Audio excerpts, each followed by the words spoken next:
Wonderla toilet cleaning ను సులభంగా మార్చే పవర్ఫుల్ ప్రొడక్ట్ ఎలిమ్ టాయిలెట్ క్లీనర్. వదినా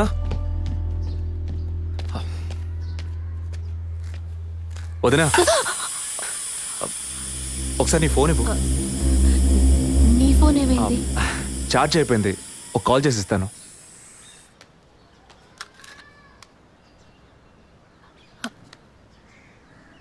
ఏంటదో మాదిరిగా ఉన్నావు?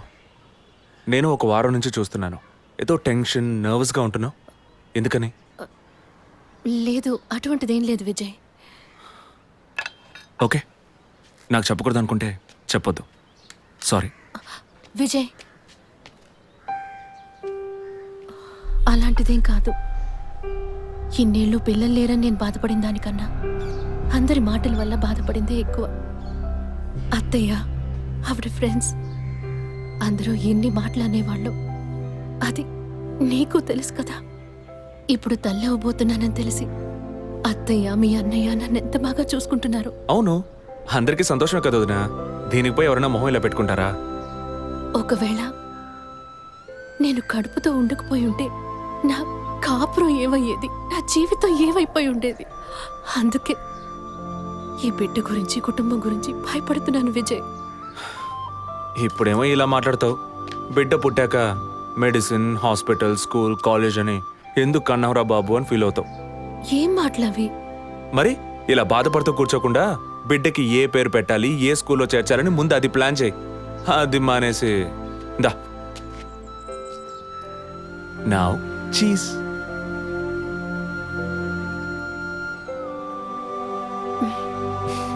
That's good.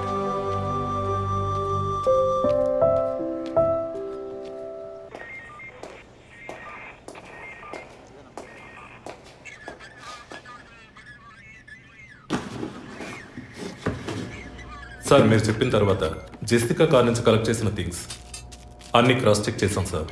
ఈ ఎవిడెన్స్ అన్ని ఆమె యూజ్ చేసిన థింగ్సే సార్. ఎన్నిసార్లు చెత్త కలిగినా అదే బుక్కు, అదే పిల్లు, అదే సోపు, అదే దువ్విన మారిపోతాయండి. ఒకే ఎగ్జామ్, ఒకే క్వశ్చన్ పేపర్, కానీ మార్క్స్ మాత్రం వేరు వేరు. చెప్పు ఎలా తిరుపతి?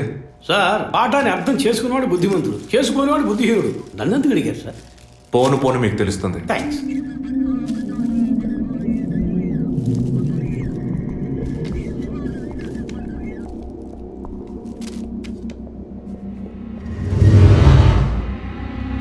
ఈ పెట్రోల్ బంక్లో సీసీటీవీ కెమెరాస్ ఉన్నాయో ఒకసారి చెక్ చేయండి. సార్, సార్ ఇన్ని ఎవిడెన్స్లు ఉన్నా ఈ బిల్లును ఎందుకు సార్ చెక్ చేయమంటున్నారు? డేట్ చూడండి. జెసికా కనిపించకుండా పోయాక, అంటే ఆమె చంపబడ్డ రోజున పెట్రోల్ ఫిల్ చేశారు. ఇప్పుడు అర్థమైందా? సార్ అర్థమైంది సార్. మీరు చదువుకుని వచ్చిన ఏసీ, నేను జస్ట్ ఎక్స్పీరియన్స్లో వచ్చిన ఎస్ఐ, అంతే సార్. సార్, మిమ్మల్ని విషయం అడిగాను సార్. ఏంటి? లోకంలో ఎంతోమంది ఆడవాళ్ళు ఉన్నా నేను జెస్సీనే లవ్ చేసి పెళ్లి చేసుకుంటాను అన్నట్టు ఎన్నో కేసులు ఉన్నా మీరు ఈ జెస్సికా కేసు మీద ఎందుకు అంత ఇంట్రెస్ట్ చూపిస్తున్నారు? ఖచ్చితంగా చెప్పాలా? బాల్ మీ కోర్టులో ఉంది సార్. 5 years బ్యాక్ ఆర్సీ స్టేషన్లో ఇన్స్పెక్టర్గా ఉన్నప్పుడు ఒకతను తన వైఫ్ కనిపించట్లేదని కంప్లైంట్ ఇవ్వడానికి వచ్చాడు. అదో పెద్ద విషయం అనుకోలేదు, ఏదో కోపంలో వెళ్ళిపోయి ఉంటుంది, 2 రోజుల్లో తిరిగి వస్తుందిలే అన్నాను. కానీ 2 రోజుల తర్వాత ఆమె శవం దొరికిందని న్యూస్ వచ్చింది. ఇప్పుడు ఆ కేసు ఇంకొకరి చేతికి మారినా అతను కనిపిస్తే నేను సమాధానం చెప్పలేకపోతున్నాను. అట్లీస్ట్ జెసికా విషయంలో అయినా తన భర్తకి సమాధానం చెప్పాలనుకున్నాను, బట్ ఇట్స్ టూ లేట్. కానీ త్వరలోనే ఈ కేసుకు ఒక ఫుల్ స్టాప్ పెట్టాలి.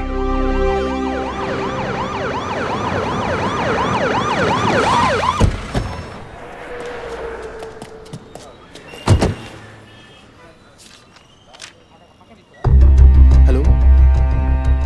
Daddy, what happened? Actually, I was going to my friend's house and they called me for a drink. And you know what happened after that. Cell phone off చేయమని చెప్పండి Please yes sir.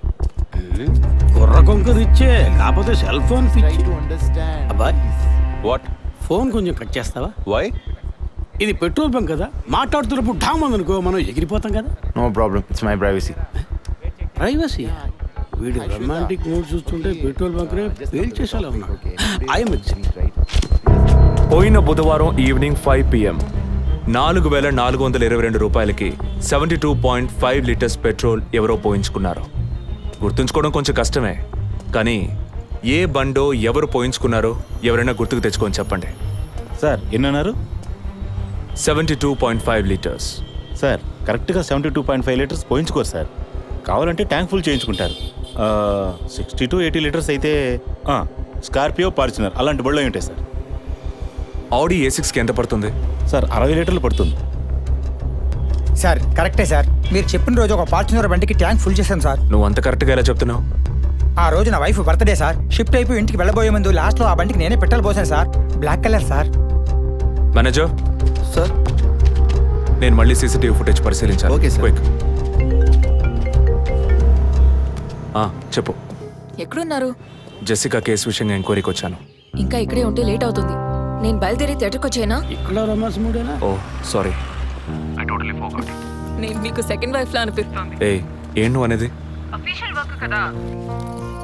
అందుకే వర్కే మీకు first wife అని అక్కడే ఉన్నారు. అయ్యో, ఏమైంది?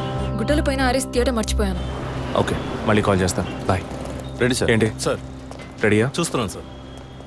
సార్ మీరు చెప్పిన టైం నుంచి ఫాలో అవుతున్నాను సార్. యా, కెమెరా 2 మాత్రం మ్యాక్సిమైజ్ చేయండి.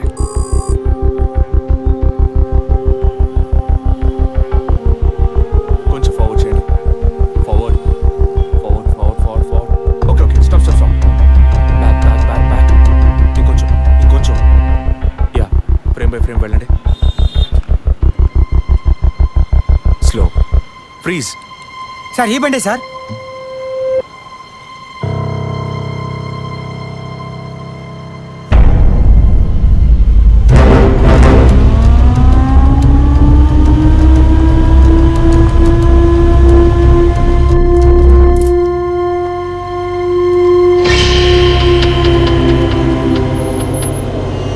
డ్రైవింగ్ సైడ్ జూమ్ చేయండి.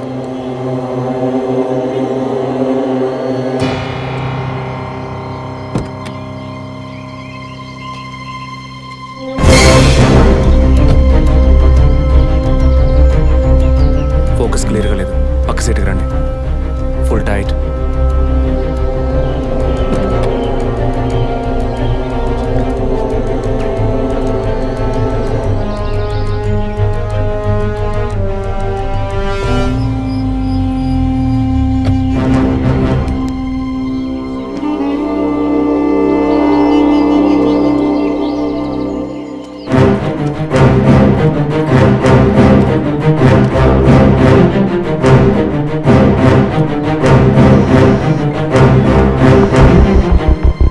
గీత, నేనే నీకు కాల్ చేద్దాం అనుకున్నాను. ఏంటి చెప్పు. ఆ రోజు ఒకటి చర్చ్ దగ్గర కార్లో చూసానని చెప్పానే. అవును. వాడు నన్ను వెతుకుంటూ ఇంటికే వచ్చాడు. ఏంటి వాడేది? అదే కారు. వాడు మాత్రమే కాదు, ఆ రోజు చైన్ పట్టుకు లాగాడి వాడు కూడా ఉన్నాడు. మిగతా ఇద్దరు కూడా ఉన్నారు. నువ్వెక్కడున్నావు? ఇంట్లోనే ఉన్నాను. నేను చెప్పేది విను. ముందు మెయిన్ డోర్ని లాక్ చేయి. ఎందుకు? నేను చెప్పింది మాత్రమే చేయి. ముందు వెళ్ళి మెయిన్ డోర్ని లాక్ చేయి. Tirupati, sir I need a bike. Already ready చేసి ఉంచాను సార్. రైట్, వాడిని సీజ్ చేయరా. మిగిలిన అన్ని doors మూసేయ్.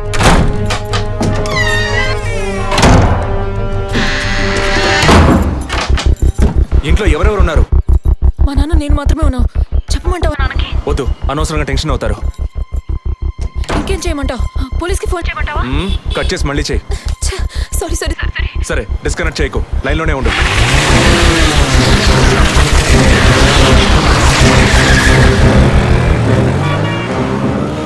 Don't talk to that guy. I really don't like it. ఓరినా డాంకీ ఎగ్గు. ఇలాంటోడే లేచిపోయిన పెళ్ళం తిరిగి వస్తుందని ఫ్లవర్ బెడ్ మీద పడుకున్నట్ట. Geetha, can you hear me? వెంటనే ఇంట్లో ఉన్న ఏసీ, ఫ్రిడ్జ్, ఫ్యాన్ అన్ని ఆఫ్ చేయి.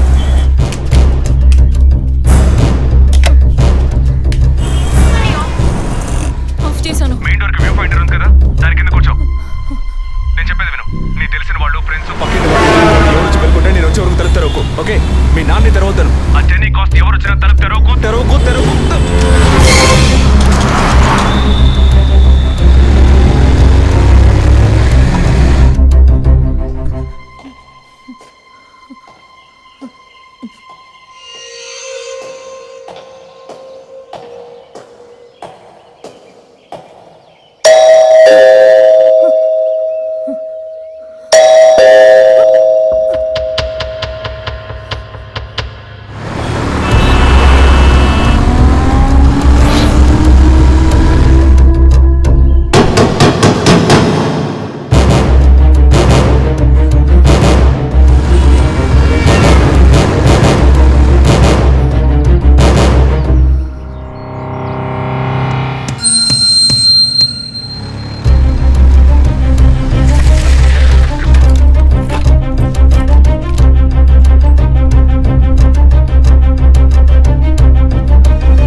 కింద ఏ బండి లేదు. అవునవును, ఎవరు లేరు. అదే అర్థం కావట్లేదు. నేను చెప్పే వరకు తలుపు తెరవకు. నువ్వు లోపలే ఉండు. ఏయ్, సార్ ఎక్కడి నుంచి వస్తున్నావు? Second floor sir. ఇక్కడ ఏదైనా కారు ఉంటుంది చూసావా? లేదు సార్, ఏది చూడలేదు సార్. పో. Okay sir.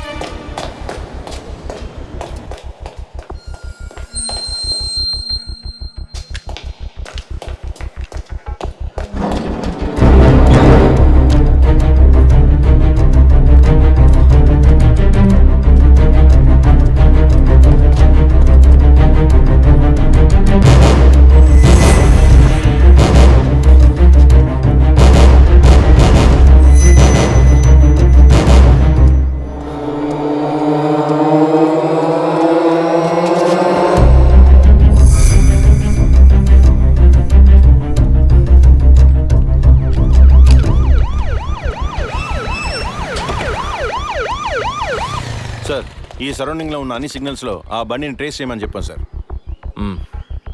చుట్టూ ఉన్న అన్ని స్ట్రీట్స్ని తరోగా చెక్ చేయండి. Okay sir. అలాగే సార్.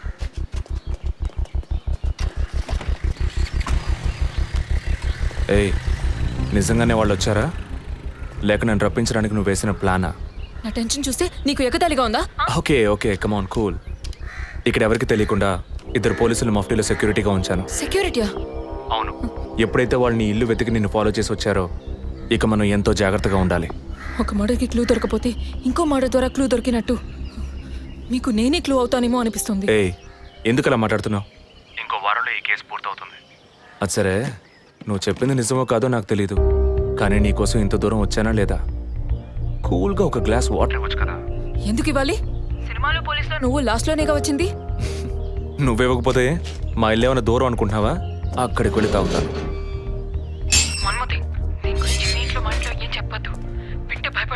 హే, ముఖ్యంగా ఇది నాకు అఫీషియల్. ఒక పోలీస్ ఆఫీసర్గా ఎవరికి ఏది చెప్పాలో ఏది చెప్పకూడదో నాకు తెలుసు. Okay, you take care. I'll call back. Okay, bye.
Time of death కాస్ట్ చేశారు. అయ్యయ్యో అబి, నా బిడ్డ సుఖపడుతుందని మీ ఇంటి కోడలు చేసాం. ఇలా అర్థాంతరంగా వెళ్ళిపోయింది. అయ్యో. అప్పుడప్పుడు నాతో అనేది ఒక మంచి ఇల్లాలిగా ఉండడం కన్నా ఒక బిడ్డకు తల్లిగా ఉండడమే ముఖ్యమా? అందరూ అదే అంటున్నారు. అంటే నేను పిల్లల్ని కనే మెషిన్నేనా? నాకంటూ ఏ విలువ లేదా అని ఏదేదో అనేదిరా. కానీ ఈ సమయంలో ఇటువంటి ఘోరమైన పని చేస్తుంది అనుకోలేదురా.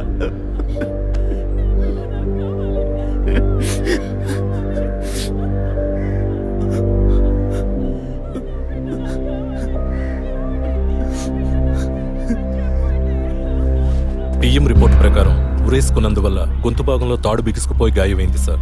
ఇంటర్నల్గా శ్వాసనాళాలు బిగుసుకుపోయి ఊపిరాడుండదు సార్. మీరు సందేహపడినట్టు ఎవరు వచ్చిపోయిన ఆనవాళ్ళు ఏవీ లేవు సార్. అమ్మ అన్నగారుల స్టేట్మెంట్ ప్రకారం డబ్బు కానీ నగలు కానీ ఏవి పోలేదు సార్. ప్రస్తుతానికి the mode of death is సూసైడే సార్. బట్ కారణం ఏమిటి అన్నది మాత్రం మీ అన్నయ్య గారిని ఎంక్వైరీ చేయాలి సార్. ఇప్పుడు నిన్నేమడిగామని ఒక వంశాంకురాన్నే కదా అడిగాం. ఆ పరమాత్మ ఇచ్చే సమయంలో ఇలాంటి పని చేసి వెళ్ళిపోయావేంటమ్మా? ఏమీ తెలియనట్టు మాట్లాడకండి. మీరు అడిగినంత డబ్బు ఇస్తామన్నాక అంతలోనే నా బిడ్డని పొట్టను పెట్టుకున్నారే. విసరా రిపోర్ట్స్ వచ్చిన తర్వాత నాకు ఇన్ఫార్మ్ చేయండి. Sure sir. ఈ డబ్బేంటి? ఎవరు అడిగారు? ఎందుకు ఇలా నోటుకొచ్చినట్టు మాట్లాడుతూ మీరు అడగబడకుండానే తను వచ్చి 50 లక్షలు అడుగుతుందా? వాళ్ళ నాన్న కూడా ఇస్తామని చెప్పారుగా. మేమా? మీరు అడగలేదు అనుకోండి, మీ కొడుకు అడగమని చెప్పుంటాడు. 2 రోజులు ఓపిక పట్టలేకపోయారే. ఓపిక పట్టుంటే నా కూతురు నాకు దక్కేది. విన్నావు డ్రా మాటలు ఎంత నింద మోపుతున్నారో. మనం ఏం తప్పు చేసామనిరా ఇన్ని మాటలు మాత్రం పెట్టారు. అయ్యో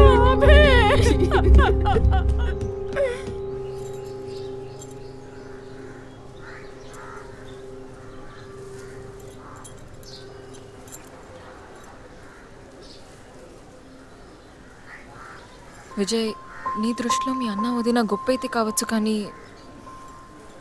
నాకు అలా అనిపించలేదు. ఏమనుకుంటున్నావో క్లియర్గా చెప్పు. మీ ఇంట్లో తీసిన ఫ్యామిలీ గ్రూప్ సెల్ఫీని ఫేస్బుక్లో పెట్టానన్నాను కదా, అది చూసి నా ఫ్రెండ్ రేఖ ఎప్పట్లా నాకు ఫోన్ చేసింది. మీ వదిన ప్రెగ్నెంట్గా ఉందని చెప్పినప్పుడు తను మీ అన్నయ్య గురించి నాతో ఓ మాట అంది. ఏమంది? తను ఒక డాక్టర్. ఓ 6 monthsకి ముందు తను వర్క్ చేసే ఫర్టిలిటీ హాస్పిటల్కి మీ అన్నయ్య మాత్రం ఒంటరిగా వచ్చారట. పరీక్ష చేశాక పిల్లలు పుట్టే అవకాశం మాత్రం 10% కూడా లేదని చెప్పింది. ఏ ట్రీట్మెంట్ వల్ల ప్రయోజనం ఉండదండి.